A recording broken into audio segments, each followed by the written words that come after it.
In this example, we have several components. We have resistors, capacitors, and inductors, and we're asked to simplify the circuit down.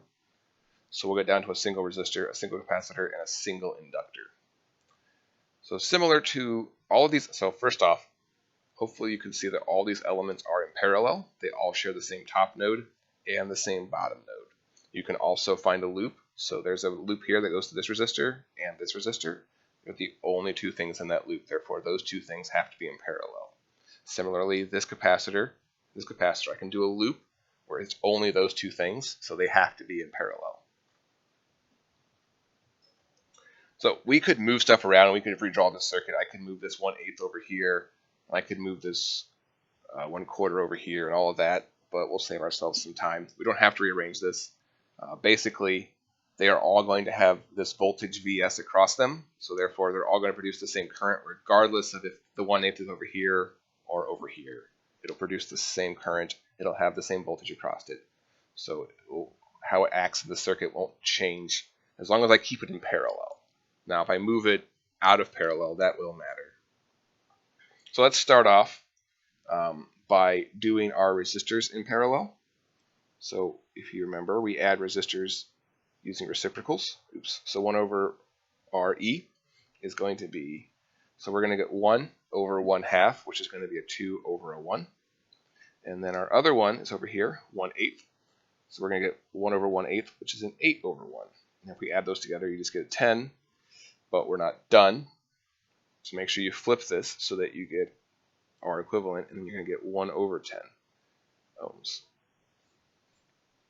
All right, inductors. So hopefully you're learning that inductors, while they're not the same as resistors, they have similar, they're kind of the math that we use for them is similar. So we're also going to use reciprocals for inductors here. 1 over L equivalent. So this is going to be the 6. So 1 over 1/6 is just 6 over 1. 1 over 1/12 is just going to be a 12 over 1. So that's going to be an 18 over 1. Again, don't just stop. It's not 18 henries. It's 1 over 18 henries. So we've got to flip this side, which means you've got to also flip this side.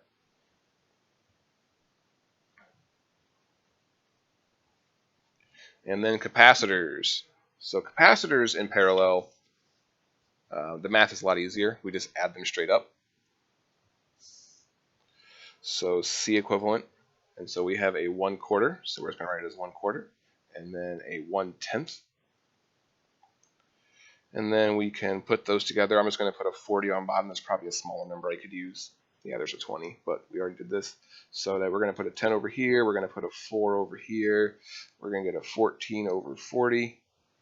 And we can simplify that down to 7 over 20. And that is going to be farads. So we could redraw the circuit such that we have Vs, our single 1/10 of an ohm resistor here, our 1/18 Henry here, and our 7 over 20 farads here. And so functionally, this circuit and this circuit do the same thing.